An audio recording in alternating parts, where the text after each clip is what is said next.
We so often overlook the spaces between destinations, forgetting that the journey often lies in the in-between.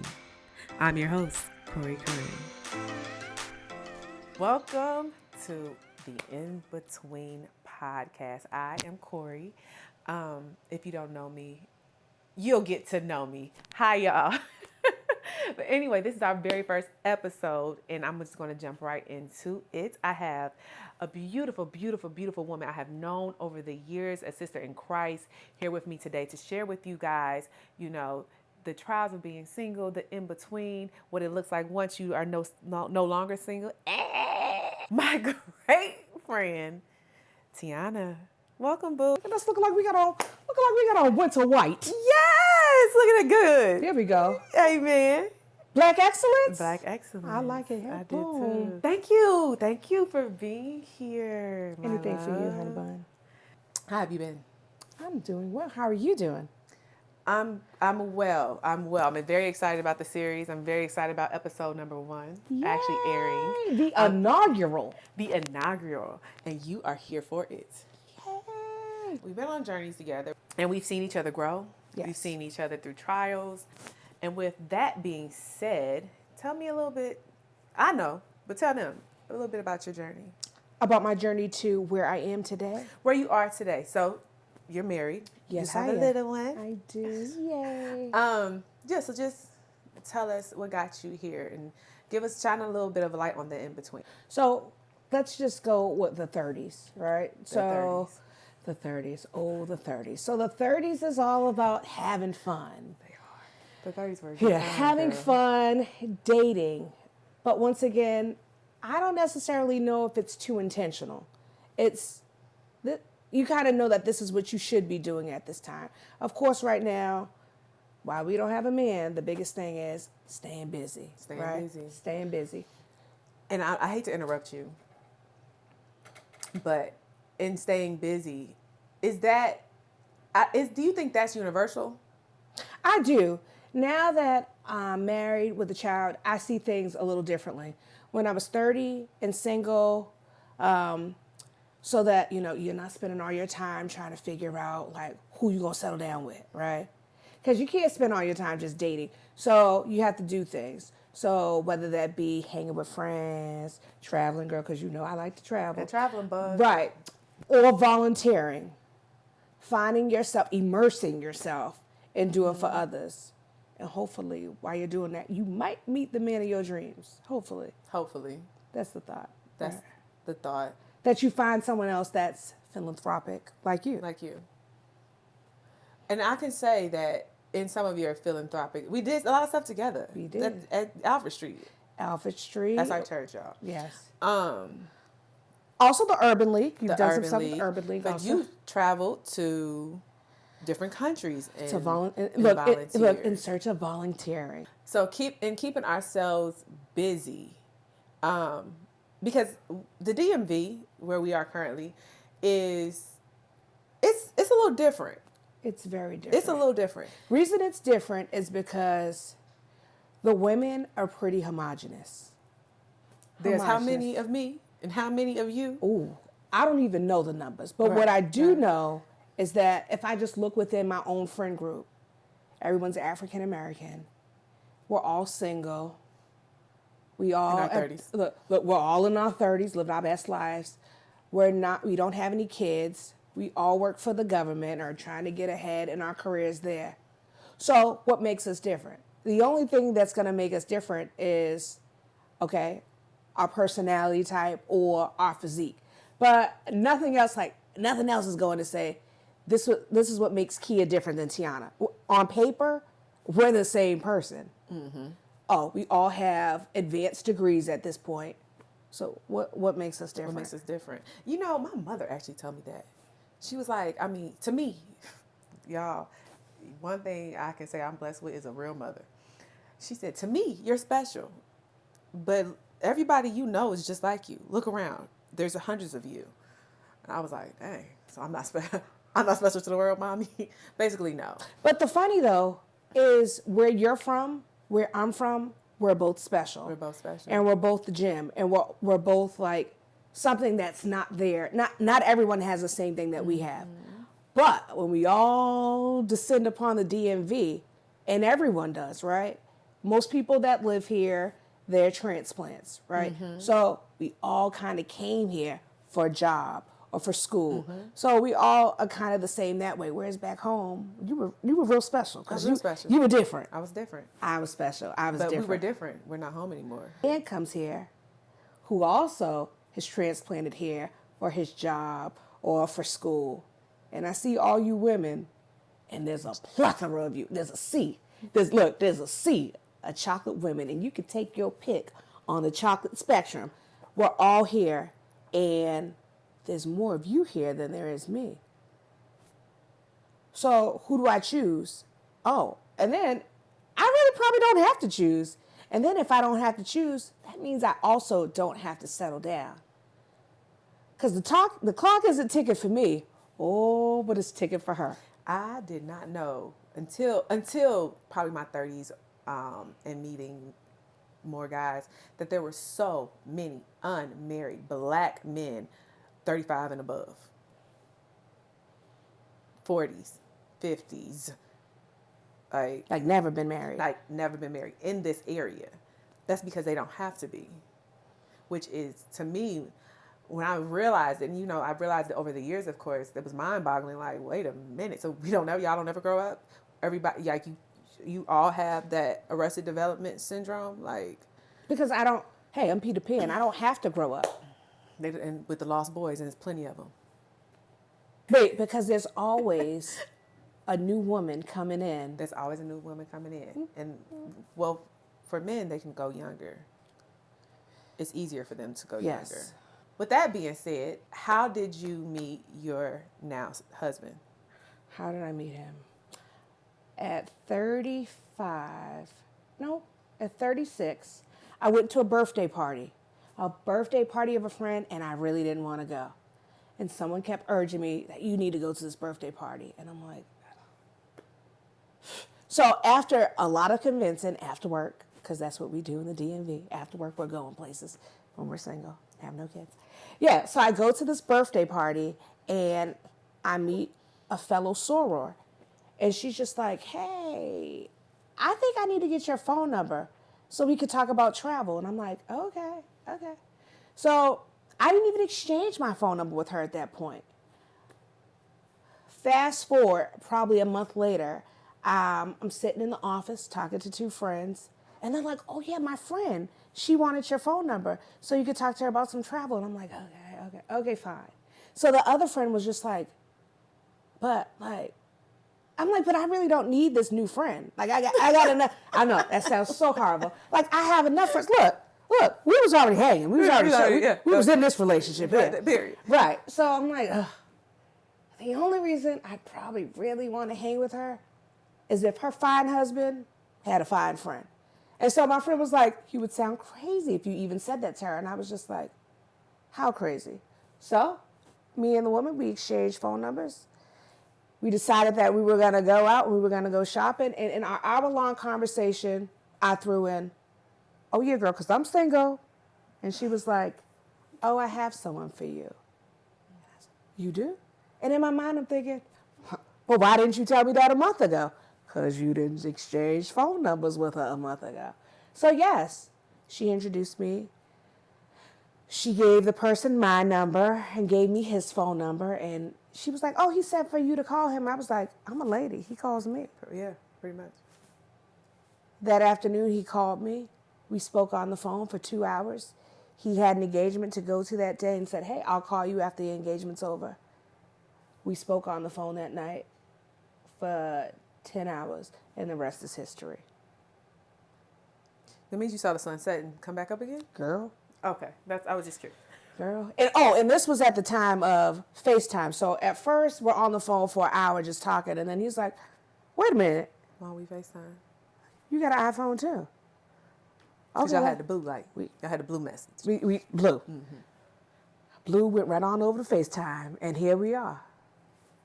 Yeah. So, and you were 36? I was 36. What prepared you for that moment? truly, the year before him, I think in my mind, I started to become more intentional with things. And I was just like, you know what? Okay, we need to do things a little differently. Okay, so I don't really want to just go on like pointless dates. Like some people find joy in that. I'm an extrovert, but I don't find fun in that. So I'm like, okay. So we're gonna, if something doesn't seem right, if you don't seem like you're my type and you're looking for exactly what I'm looking for, I'm probably not gonna continue this. Okay. I'm also going to cut off sexual relations also. Yeah, we're gonna abstain. Yeah. Yeah. Yep. 15 months. So yeah, we're gonna abstain from that. Yes. Okay. I mean, at this point, I don't know how long this is gonna be, but I just want to be intentional. And in my mind, I'm like, I don't want to give myself to anyone else unless it's my future husband. Now, of course, we don't know all that, but that's what I was thinking is, no, I'm not gonna do this with anyone else. So yeah, on that first conversation with my soon-to-be husband, he told me everything about him. And he also told me that he was looking to settle down. He didn't want to just date frivolously. He wanted to date for a purpose. And I was like, oh, that's what I say too. But we've heard men give us this story before. Heard it before. Yeah. They tell us what we think, like what they think we want to hear. And so it's just like, okay, well, let's see how this goes. And all I knew, my husband is in the military, as you know. At 36, we met. 37, we got engaged. At 38, we got married. 39, we got pregnant. 40, we had the child. So, yeah. It all sounds very intentional. Very intentional. Step of the way. So can you tell me how vital that word is when it comes to dating, settling down?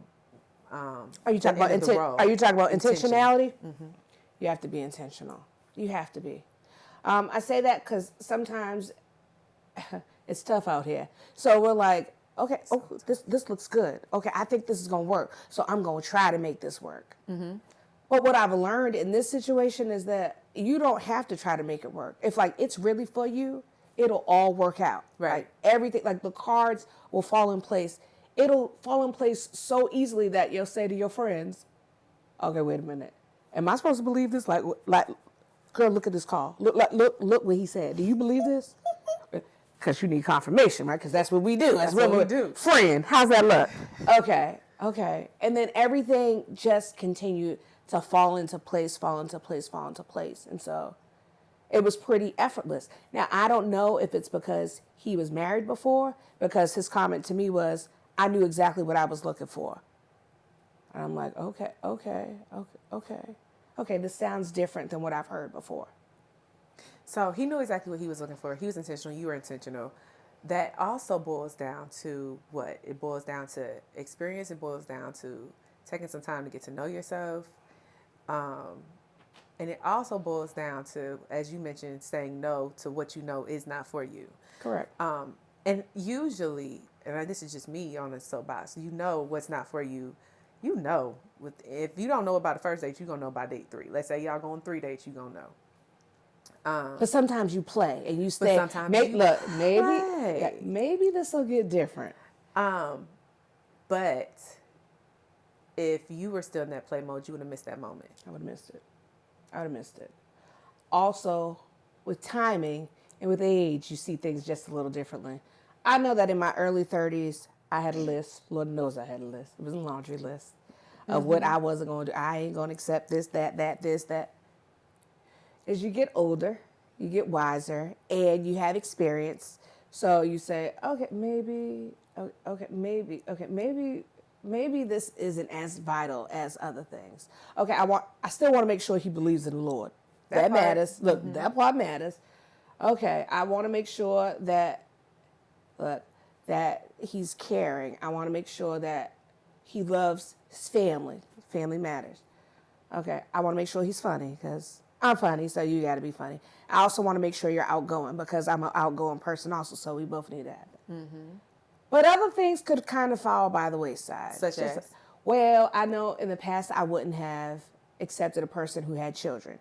He had already had children, so to me it was just like, ooh, okay, but let me just try this. Let me see if this is different. And it all happened to be just a little different, and it all worked out. Basically, you can still have a list. Keep your list. Keep your list. You Yes. just have to decide what you can live with and what you can't live without on that list. Yeah, and I think you came to that discovery. I did. Right. Look, you don't have to have 20 non-negotiables. Right. You can keep right. You can keep it to 5 or 10. You do. Right. If you're in your 30s, let's say you between 30 and 34, I'm sure you got a lot of non-negotiables. However, I think Pastor Wesley says you should have 3 lists though. Really? It was a non-negotiable of what I can't live without. And I forget what that middle one was, girl. He said it one night at Kaya. But it was... Ooh, look, the Kaya sessions. The Kaya sessions. You know he don't do Kaya no more. Okay. He done passed the torch. He said Look, he's too old. Look, he passed the mic. He passed the mic. Come on, pass the this piece. little boy. I'm like, I wonder if people go. But, because we liked him. But nonetheless, off topic a little bit. So tell me about timing, because you mentioned timing. If you would have met your husband at 33, do you think? No. Look, before you even get, no. Because you'd have wrote him off. Because all the way. of those he kids. had, right. The kid thing would have been a quick write-off. And look, you so monumental in their lives. Right. She's y'all, if you want a good stepmama, that's one. But I wouldn't have seen at 33. You wouldn't have seen No. You wouldn't have even seen the value in that. No, because all I could have seen at 33 is, you're taking time away from me. Yeah, my love language is quality time. But how will you have time for me where you should be spending time with your kids? And now, with the life you're actually living, is any time taken away from you? No. I didn't think so. No. But why? That also lies on him. He's clearly a man who knows how the balance. Right. Time management is everything, right? Yes. You have time for your children. You make time for your children. But you also have to have time for your spouse. Yes. Mm-hmm. But at 33, that's not what you're thinking. That's not what I want me.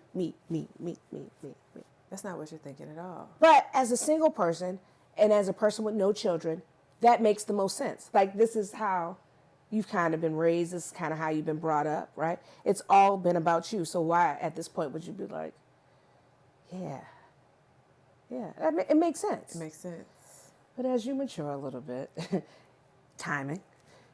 Oh, okay. So, and I can only go this far because I also know you and I've heard this story. That year you also made a vision board. OMG. How did I forget? Yes, for my 36th birthday, that was the birthday party. That's exactly what the birthday party was. Good call. I totally forgot about that. That's why you have friends. That's why you have friends. We bring it back. Hello. The good, the bad, and the ugly. Yeah. I had a vision board party over one of my line sisters' house.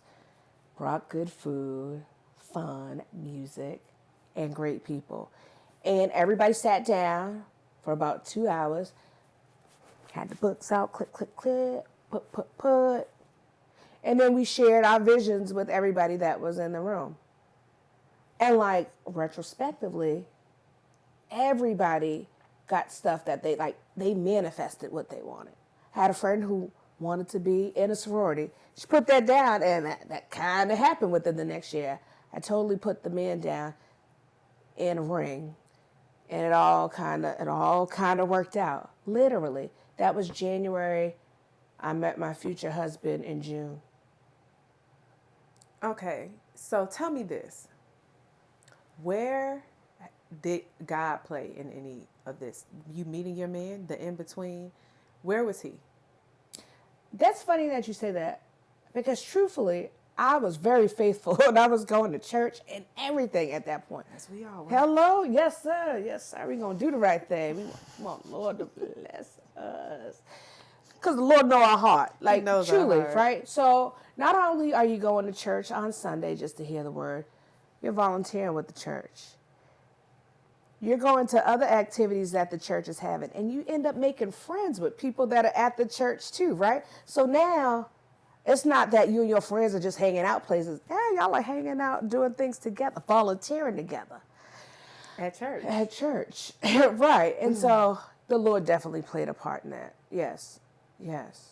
Ooh, won't he do it? He will. He was actually a pretty big part, especially in our 30s. Yeah. But we were lucky too. I'll say this, y'all. We were real lucky that we had a church here that a lot of people who look like us in our age range went to. And the DMV is massive. But if you was black, chances are you was at Alfred Street. Baptist Church, Alexandria, Old Town, Alexandria, Virginia. Yeah. Amen. So, how monumental is it for you to have him currently? The Lord? Yes. The Lord is still there. The Lord is still there. I made sure that I had a God-fearing man also, right? My husband is definitely a goofball, but he's also the one that would say, okay, let's... We're going to have to bring him. He was kind of offended that he was not invited, and he said he has a lot of advice, so he has to appear on the couch. Right, because he has a totally different experience than maybe some of your other friends, right? Mm-hmm. Because he had a military life, so he has a different experience. He was married.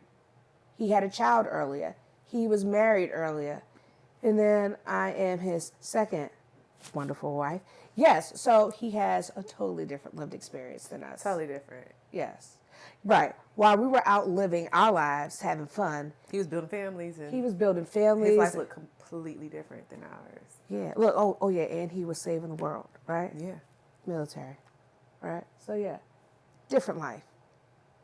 Did you ever think you would be a military wife? Never. But y'all, she fell right into place. She fell showed in- that ships with signs and cookies. I did. I was that wife making care packages and everything. But it's crazy because, once again, the Lord kind of gets you set up. Why I say that? I work for the Department of Veteran Affairs. And then 10 years later, I meet my future spouse. And so it's like, okay, your job has trained you to be around these people. And now look what the Lord has brought your way. Interesting. And which also made it easier for you, given that the military is government in VA. Mm-hmm. It made it easier for you to be like, well, now I'm married, I need a detail, so I can go elsewhere. Yes. Because of my husband. When my husband right after we got married, he went on deployment. When he came back from deployment, he got reassigned. He got reassigned to Hawaii. Because I work for the federal government, I was able to actually work remotely and go on over to Hawaii with him. I did not want to work remotely, but the way that the Lord works, it all worked out. So when it was time for him to get reassigned, he got reassigned back to the DMV area, and so I just seamlessly came back to the DMV area without any blips because I still had the same job. Yeah. Tell the people how they can optimize this time in the singleness, because I think people should know that when you're single, that's probably some of the best time, and I'm including myself, y'all. If I was single, I don't know if I'd even be here sitting talking to you. If I wasn't single, if I was married, with a little one running around here. But that's some of the best time for you to not only spend the time with the Lord, but actually identify the things you love, your mission, your purpose. Let me say it this way. Let me talk about a couple of things I would tell my younger self. How about that? I would tell myself to be patient. I know, and as hard as that is, like, that's how you feel. Look, it's the truth, right? You're sitting here itching like, but truthfully, it's all gonna work out. It's all gonna work out in due time. While you're being patient, find things that you actually like to do. Hell, have a hobby. Do something with yourself, right? Because when someone told me this before and you're like, whatever, until you're actually in it. They're like, when you go on a date, what are you going to talk about? You going to just talk about your job? You got to be interested. You got to be interested. So, once again, what differentiates me from you? This hobby I have. Oh, okay, I'm into photography. Okay, so that's something that I like to talk about because that's something that I like to do. I like to travel. Oh, Here goes some of the places I travel. Here goes some of the things that I've done. Right? So you fill your time with things you actually like to do.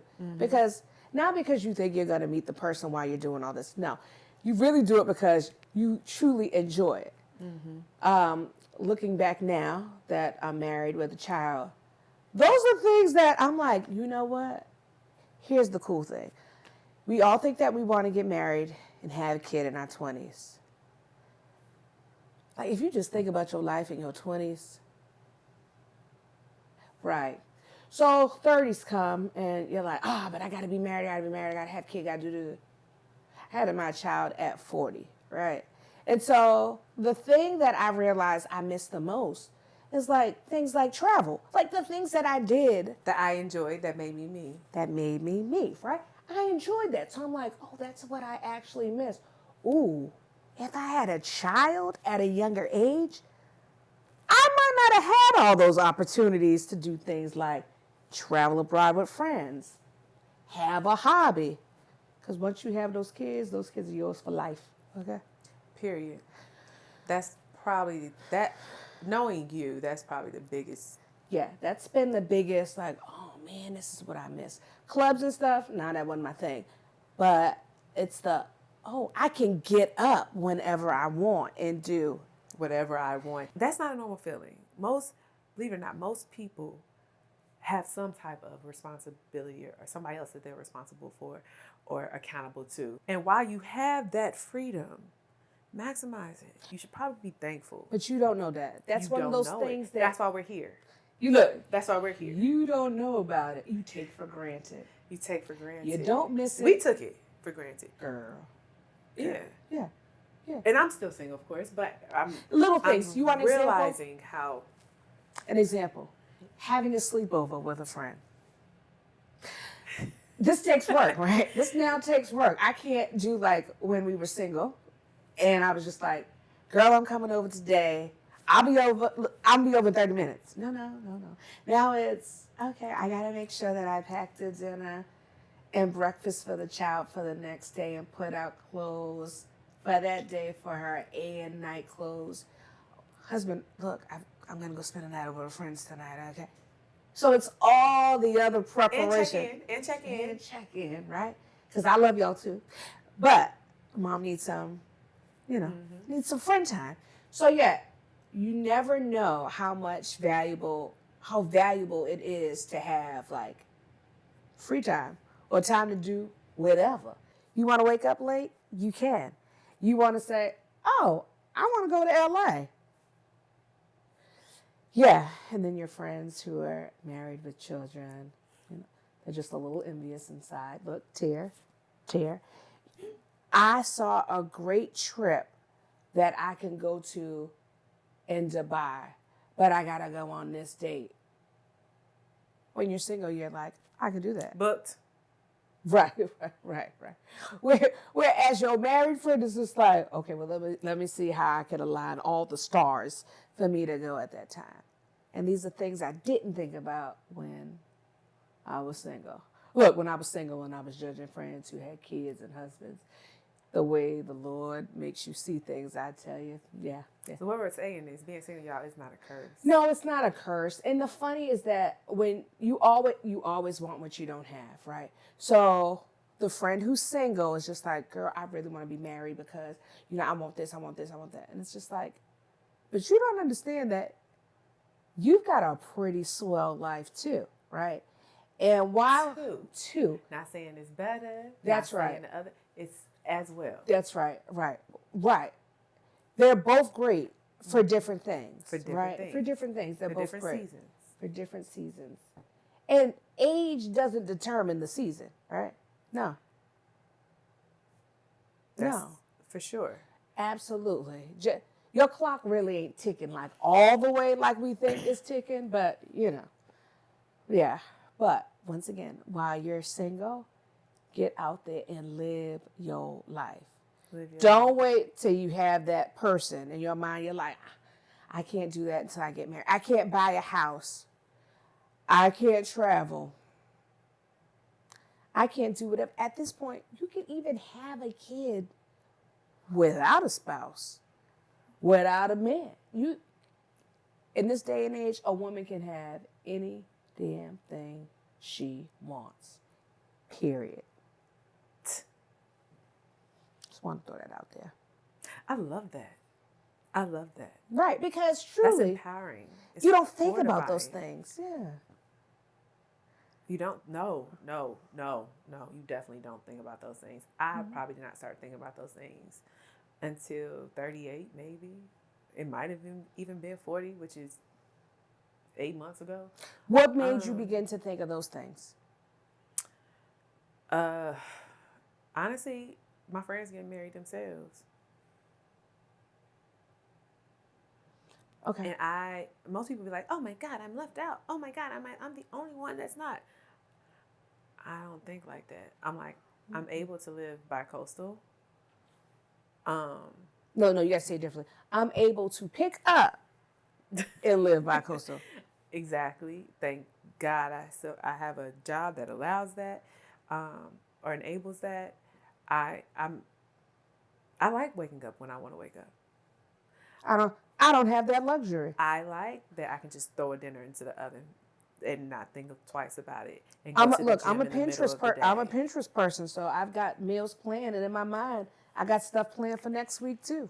And so yeah, I mean, I was like, wow, this is actually a pretty rad time in life. Not only because as you get older, you become more established. You know, in my 30s, I was worried about buying homes, and I was more worried about finances. I mean, was I more established than my 20s? Of course. I had a good time in my 30s, though. My 30s, I loved them. I spent them in 3 different wrong relationships, but that's neither here nor there. You know what? They all taught you valuable lessons. I came out of those, I believe, stronger. And I was telling you guys yesterday, we were having a discussion.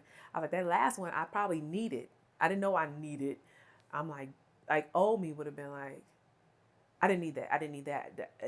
God, why'd you even have to do that? No, I needed it because I didn't know some things were in me that needed to be expelled. The Lord has a way of showing you yourself. And showed me myself that made me say, ooh, I feel sorry for that girl. Ooh, that was that girl. I feel sorry for her. But without that girl, I wouldn't be sitting here as the woman I am today. That's right. So you slowly learn certain things over time, and you become more grateful in the seasons and the stages that the Lord has you in. So, but it's usually one of those things that you have to look back on. When you're going through it, you're not like, Lord, I truly appreciate you putting me through this. Absolutely not. But you find ways to be grateful for that experience. And so right now, I'm grateful. I'm grateful to actually be single. I'm great. Do I want a husband? Do I still want a spouse? Yes, that's definitely my desire. But like I said, until then, I can pick up and I can go. You live this. Watch this. You live this life till the wheels fall off. Till the wheels fall off. Boom. When I leave this earth, not only do I want to hear him say, well done, I want to be empty. And you want other people to say, damn, I wish I could just have a piece of her life. Mm-hmm. But for grace. Because it ain't me. For grace. Jesus. Well, boo-boo, thank you. You're welcome. This was such a good moment. This is what friends do. This is what friends do. Right? Hug me. I love you, friend. I love you too. And with that, I hope you guys... Are there any last words, final thoughts that you want to leave them with? I think you gave them. No, truly. It's just live your life. Live your life. Live your life. To the fullest and utmost. That's right. But with that being said, I hope this was good to you. I hope you got something from it. If it was, ring a bell, save, subscribe, pass on. And until next time, bye. And I'll ask you this too. In your this right before you met him, how daggone, I forgot my question. You was talking It's about the okay. DMV. Forgot my question. Come on back. Um, Bring your head back now. Bring your head back. Bring your head back. She's taking a pause, a mental break. Won't he do it? Won't he will? Hey. we're gonna just skip over that because maybe it'll come back.